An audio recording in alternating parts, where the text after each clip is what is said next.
അപ്പോൾ ഇനി ഞാൻ പറയാൻ പോകുന്നത് PCOS നമ്മുടെ ശരീരത്തിൽ അത് എത്രത്തോളം ബാധിച്ചിട്ടുണ്ട് എന്നുള്ളത് നമുക്ക് എങ്ങനെ സെൽഫായിട്ട് അസസ് ചെയ്യാൻ പറ്റും. അതായത് നമുക്ക് സ്വയം അതിൻ്റെ ഡാമേജ് നമ്മുടെ ശരീരത്തിലുണ്ടെന്ന് നമുക്ക് മനസ്സിലാക്കാൻ കുറച്ച് മെത്തേഡ്സ് ഉണ്ട്. അപ്പോൾ അതിൽ നമ്മൾ മനസ്സിലാക്കേണ്ടത് PCOS ആയിട്ട് ഡയറക്റ്റ്ലി റിലേറ്റഡ് ആയിട്ടുള്ള ഒരുപാട് ലക്ഷണങ്ങളുണ്ട് നമ്മുടെ ശരീരം പ്രകടിപ്പിക്കുന്ന. എന്നാൽ അതല്ലാതെ ഇൻഡയറക്റ്റ് ആയിട്ട് റിലേറ്റഡ് ആയിട്ടുള്ള ഒരുപാട് ലക്ഷണങ്ങളുണ്ട്.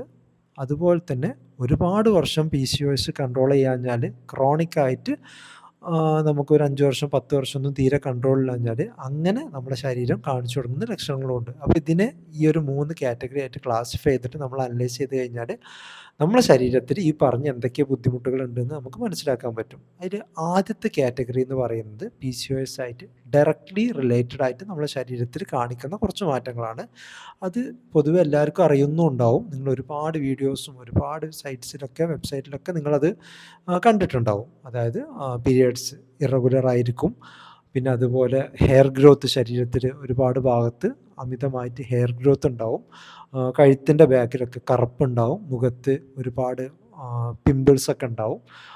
വെയിറ്റ് പൊതുവെ ആളുകൾ വെയിറ്റ് കൂടുതലായിരിക്കും. ചില ആളുകൾ ലീൻ PCOS ഒക്കെ ഉള്ള വെയിറ്റ് വളരെയധികം മെലിഞ്ഞിട്ടുള്ള ആളുകളും ഉണ്ടാവും. അപ്പോൾ ഇതൊക്കെയാണ് PCOS ആയിട്ട് ഡയറക്റ്റായിട്ട് റിലേറ്റഡ് ആയിട്ടുള്ള കാര്യങ്ങൾ. ഇനി നിങ്ങൾക്ക് പോലും അറിയാത്ത എന്നാൽ നിങ്ങൾക്ക് ഉള്ളതായിട്ടുള്ള കുറേ പ്രോബ്ലംസ് ഉണ്ടാവും. അപ്പോൾ നേരത്തെ പറഞ്ഞ സാധനങ്ങളൊക്കെ നിങ്ങൾ പെട്ടെന്ന് ശ്രദ്ധിക്കും. ഹെയർ ഗ്രോത്ത്, ആക്നെ, പിമ്പിൾസ്, അതൊക്കെ പീരിയഡ്സ് താളം തെറ്റിയൊക്കെ ചോദിച്ചു കഴിഞ്ഞാൽ പെട്ടെന്ന് തന്നെ ആളുകൾ പറയും. ഇതെല്ലാം നിങ്ങൾ അറിയാതെ വരുന്ന കുറേ പ്രോബ്ലംസാണ്. ഒന്ന് സ്ട്രെസ്സ്, ആങ്സൈറ്റി, സ്ലീപ്പ് കുറവ്, പിന്നെ മൂഡ് സ്വിങ്സ്, അങ്ങനത്തെ ഒരുപാട് ഇഷ്യൂസ് ഉണ്ടാവും. ഈ എന്താ പറയുക, ബോഡി ഷേമിംഗ് ഒക്കെ ഒരുപാട് ആളുകൾ വെയിറ്റും ഈ ഹെയർ ഗ്രോത്തിനൊക്കെ കുറിച്ച് ചോദിക്കുമ്പോൾ അതുകൊണ്ടൊക്കെ അല്ല ഡിപ്രഷൻ, ആങ്സൈറ്റി, അങ്ങനത്തെ ഒരുപാട് ഇഷ്യൂസ് ഉണ്ടാവും. അത് കാരണം എക്സസീവ് മൂഡ് സ്വിങ്സ് ഉണ്ടാവും. അത് കാരണം പല ആളുകൾക്കും ജോബ് സൈറ്റിലൊക്കെ പല പല പ്രശ്നങ്ങളുണ്ടാവും. അല്ലെങ്കിൽ റിലേഷൻഷിപ്പ് ഇഷ്യൂസൊക്കെ ഉണ്ടാവും.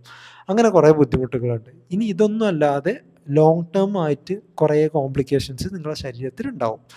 അതാണ് ഈ ഡയബറ്റിസ്. ചിലപ്പോൾ ഷുഗർ ഉണ്ടാവാം, ചിലപ്പോൾ കൊളസ്ട്രോൾ ഉണ്ടാവാം, ചിലപ്പോൾ ഫാറ്റി ലിവർ ഉണ്ടാവും. ഇതൊക്കെ നമ്മൾ ടെസ്റ്റ് ചെയ്ത് കഴിഞ്ഞാലാണ് പല ആളുകൾക്കും മനസ്സിലാവുക. അതായത് നമ്മൾ ചെയ്തിട്ടില്ല എന്നുണ്ടെങ്കിൽ ഇപ്പോൾ ഷുഗറോ കൊളസ്ട്രോളോ ഒന്നും കൂടിക്കഴിഞ്ഞാൽ പ്രത്യേകിച്ച് ശരീരം പെട്ടെന്ന് ലക്ഷണങ്ങളൊന്നും കാണിക്കില്ല. അതൊക്കെ ഒരുപാട് കൂടുമ്പോഴാണ് അതിൻ്റെ ലക്ഷണങ്ങൾ പുറത്ത് കാണിക്കുക. അപ്പോൾ ഈ ഒരു രീതിയിലാണ് നമ്മളെ പ്രശ്നം നമ്മൾ അനലൈസ് ചെയ്യേണ്ടത് എന്ന് മനസ്സിലാക്കിയിട്ട് നിങ്ങൾ അനലൈസ് ചെയ്ത് കഴിഞ്ഞാൽ ഇതിൽ ഏതൊക്കെ പ്രശ്നങ്ങളുണ്ടെന്ന് നിങ്ങൾക്ക് മനസ്സിലാകാൻ പറ്റും. അപ്പോൾ നിങ്ങൾ ആദ്യം നോക്കേണ്ടത് PCOSൻ്റെ ഒരുപാട് പ്രശ്നങ്ങളുണ്ട്. അതിലേതൊക്കെയാണ്? നിങ്ങൾക്ക് മുഖക്കുരുണ്ടോ? കഴുത്തിൻ്റെ ബാക്കിൽ കറുപ്പുണ്ടോ? നിങ്ങളെ വെയിറ്റ് ബാലൻസ്ഡ് ആണോ? ഹൈറ്റിനനുസരിച്ച് വയറിൻ്റെ ചുറ്റളവ് കൂടുതലാണോ കുറവാണോ?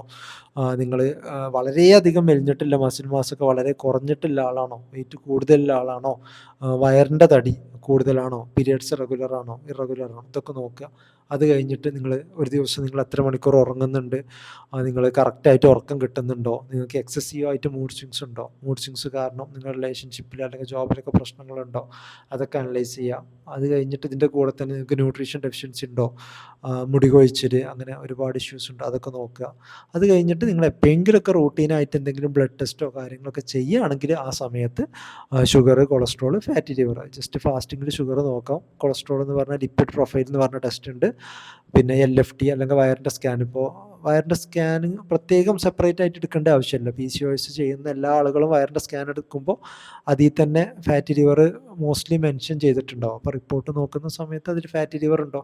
ഇത്രയും കാര്യങ്ങളാണ് നമ്മളൊരു സെൽഫ് അസസ്മെൻറ്റിൽ നമ്മളെ ശരീരത്തിൽ ഇത് എത്രത്തോളം ബാധിച്ചിട്ടുണ്ട് എന്നുള്ള അസസ്മെൻറ്റിൽ നമ്മൾ നോക്കിയിരിക്കേണ്ടത്.